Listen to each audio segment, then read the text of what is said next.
나라살림연구소 정창수 소장님께서 재정지출구조 조정 개선 방안을 제안해 주시겠습니다. 예. 네, 마지막에 항상 시간의 피해를 보는 것 같습니다.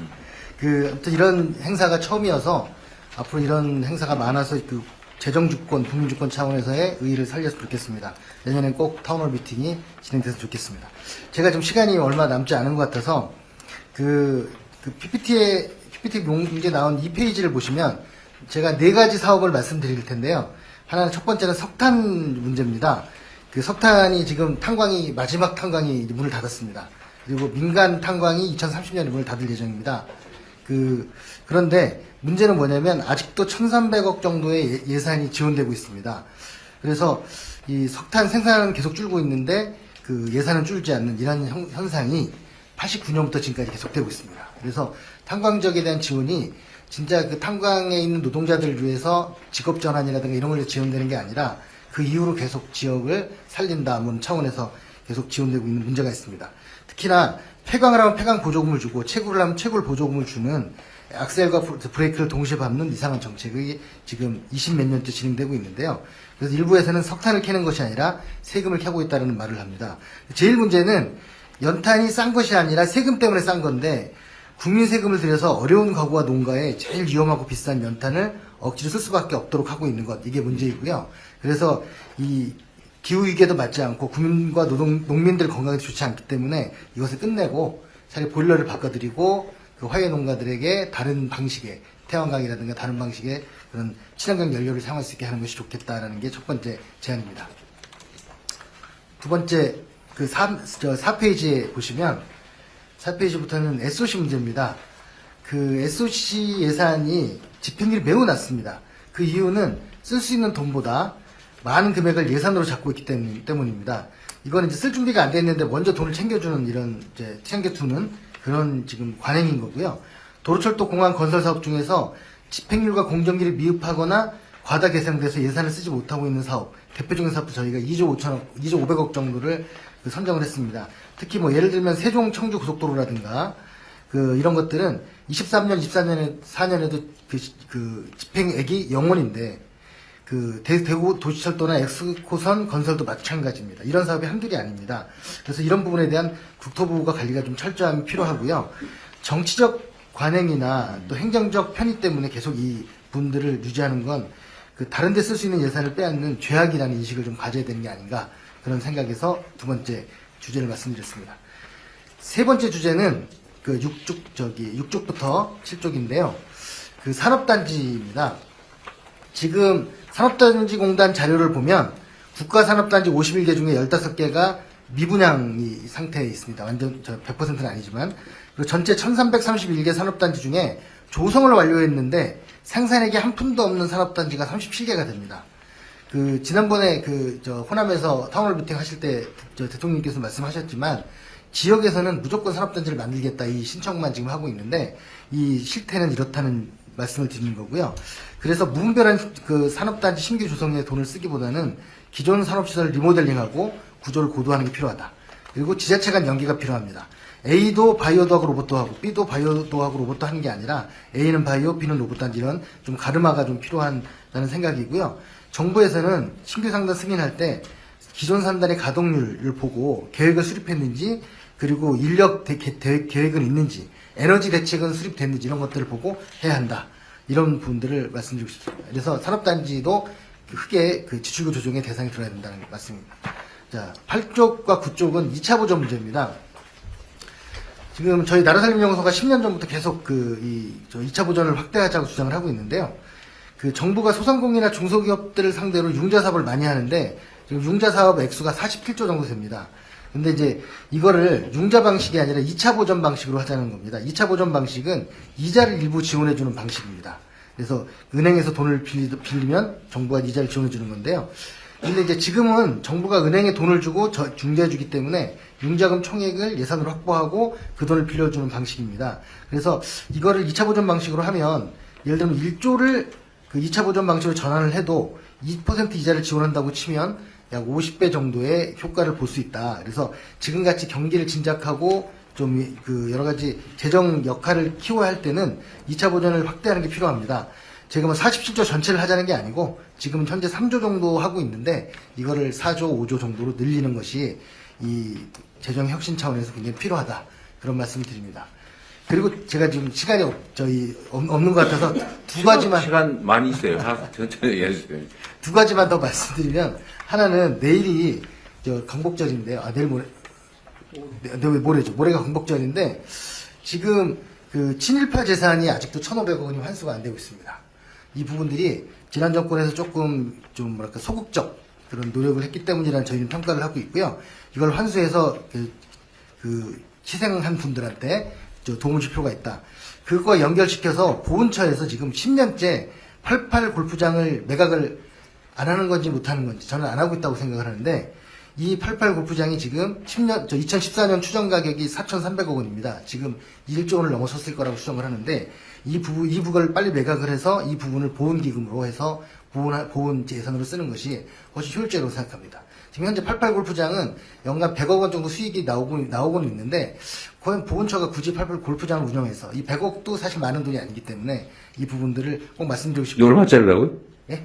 얼마고요? 저 10년 전에 4,300억이었습니다. 10년 전에요. 예, 2014년에. 보훈처가 주셨어요? 80만 평 정도 됩니다. 그래서 이 부분들을 골프를 왜 유지해야 되는지는 제가 여기 이 자리에서 말씀을 못 드리겠지만 굉장히 저는 좀 뭔가 있어요. 답답하게 보고 있습니다. 그리고 마지막으로 하나 말씀드리는 건 지방 문제인데요.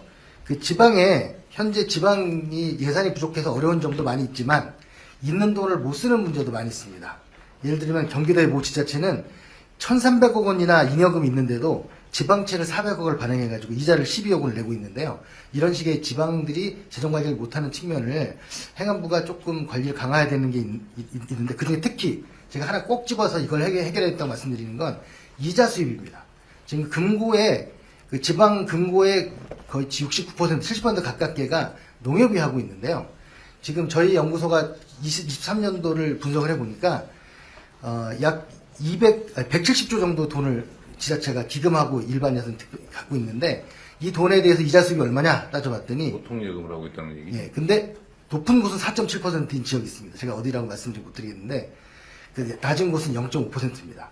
그래서 이 차이는 어디서 되는가? 지자체 단체장의 의지의 문제도 있지만 저는 우선 아까 투명하게 이 내용이 공개가 된다면 충분히 주민들이 이 부분에서 항의를 하고 좀 더 개선할 수 있으라고 봅니다. 그래서 어떤 농협은 4.7%인데 어떤 농협은 0.5%냐?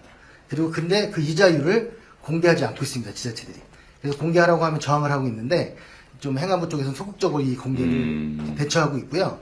그래서 뭐 여러 가지 영업 기밀이기 때문에 안 된다는 얘기를 하지만 중앙정부는 뭐 국민연금부터 시작해서 모든 거를 어디다 맡기고 얼마를 벌었고 다 공개하지 않습니까? 중앙은 되는데 지방은 안 되는 것 저는 좀 이해할 수 없습니다. 이상입니다. 자, 그러면 지금부터 잠시만 주목해 주시기 바랍니다. 제가 구독자분들을 위해서 선물 하나를 준비했는데요. 제가 항상 여러분들께 드리는 말씀이 있습니다. 뉴스만 평소에 잘 챙겨보셔도 돈이 되고 돈을 벌 수 있다라고 말씀을 드렸는데요.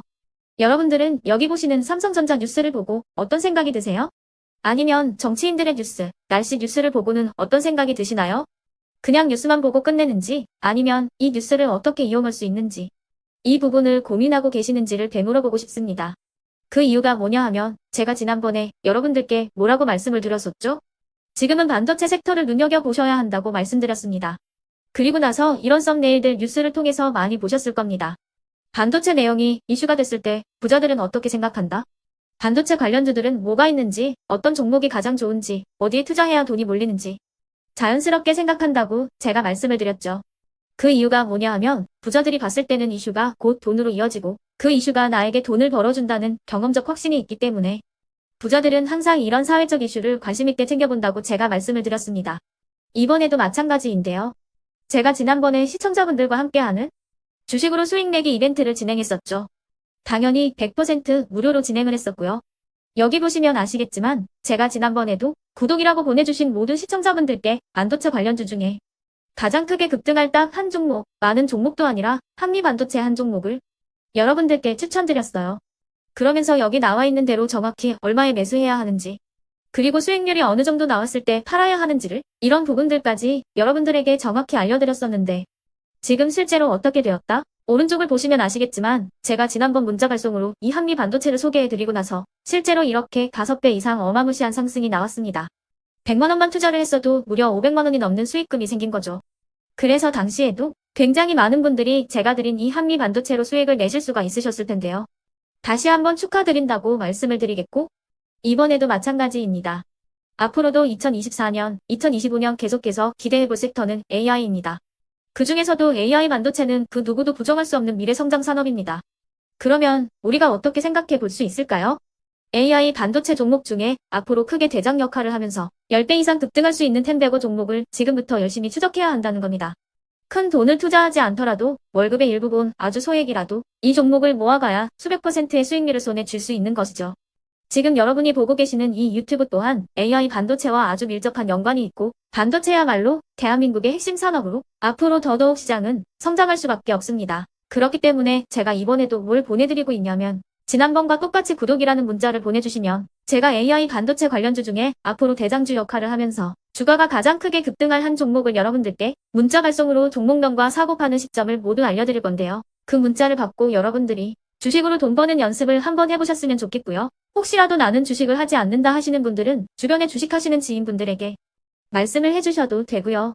아니면 연세가 있으셔서 투자가 어렵다 하시는 분들은 이 종목을 자녀분들에게 한번 사봐라. 이걸로 한번 수익을 내봐라. 이렇게 조언을 해주실 수도 있는 거겠죠.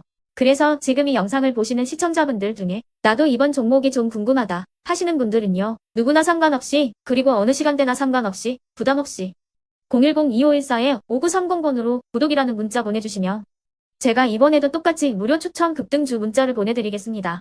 이해되시겠죠?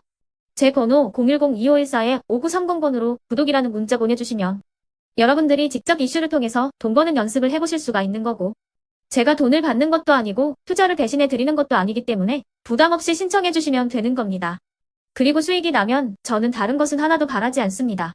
제 채널에 구독, 좋아요 한 번씩만 눌러주시라 이렇게 다시 한번 말씀을 드리겠습니다.